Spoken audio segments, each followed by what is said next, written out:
Hi കൂട്ടുകാരെ, എൻ്റെ വീടിരിക്കുന്നത് കണ്ടില്ല. നമ്മളൊരു നല്ല സ്ഥലമൊന്നുമല്ല, ഒരു ചരിഞ്ഞ ചാല് പോലുള്ള ഒരു പ്രദേശമാണ്. ഇച്ചിരി വെള്ളക്കെട്ടൊക്കെ മഴ പെയ്ത് കഴിഞ്ഞാൽ കൂടുന്ന ഒരു ചതുപ്പ് പ്രദേശമാണ്.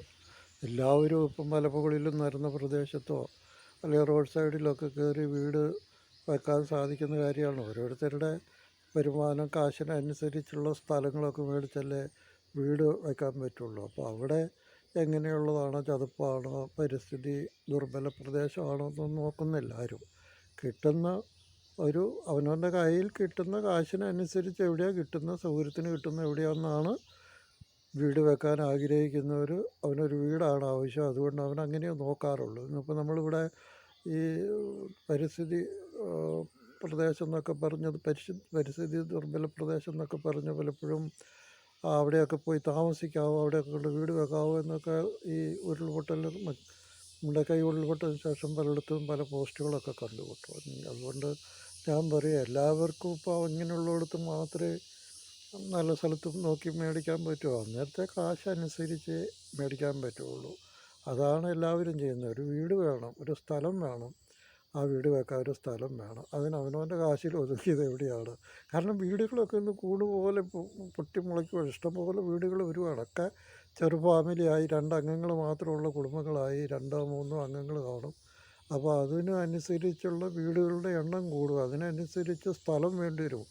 ഭൂമി കേരളത്തിൽ ഇത്രയും ഭൂമിയല്ലേ ഉള്ളൂ, കൂടുതൽ ചുമ്മാ അങ്ങനെ ഇട്ടേക്കാരോ. അപ്പോൾ ഇച്ചിരി ചെരിഞ്ഞ പ്രദേശമോ ഇച്ചിരി ദുർബല പ്രദേശമോ അങ്ങനെയുള്ളിടത്തൊക്കെ ആയിരിക്കും വീട് വാങ്ങുന്നത്. ഇപ്പം എൻ്റെ വീടിൻ്റെ തന്നെ കണ്ടിലേക്ക് വഴി ഇങ്ങോട്ട് ഇവിടുന്ന് അങ്ങാടിയായിട്ട് ബന്ധപ്പെട്ടിട്ടുണ്ടെങ്കിൽ ചുരുങ്ങിയതൊരു 450 500 മീറ്ററെങ്കിലും ഒരു കൊള്ളിക്കൂടെ നടന്ന് വേണം പോകാൻ. ഇവിടെയും എൻ്റെ ഈ പ്രദേശത്തും അത് കേട്ടോ, വഴിയൊക്കെ കിട്ടുക എന്ന് പറഞ്ഞാൽ ചിലരൊന്നും ഒരു ഇച്ചിരി വഴിയല്ലേ എന്നാൽ അത് അവർക്ക് മറ്റുള്ളവർക്കും കൂടെ ഉപകാരം ആയിക്കോട്ടെ എന്നിടത്ത് കൊടുക്കുകയല്ല.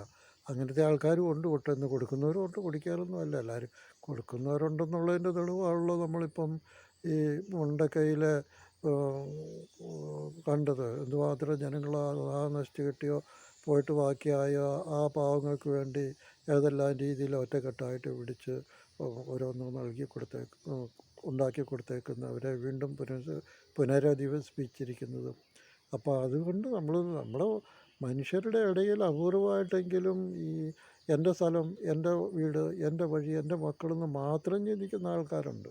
അവരെ നമ്മൾ പിന്നെ കണ്ണടച്ചെങ്കിൽ അവർ തരുന്നത് മതി എന്ന് നോക്കുക എന്നുള്ളതല്ലാതെ അവരൊരു റോഡ് വേണമെന്നൊന്നും പറഞ്ഞാൽ നീ നടക്കുക പോലും വേണ്ടെന്ന് പറയും.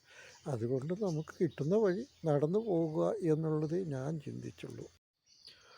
ആ കാണുന്നു എൻ്റെ വീട്.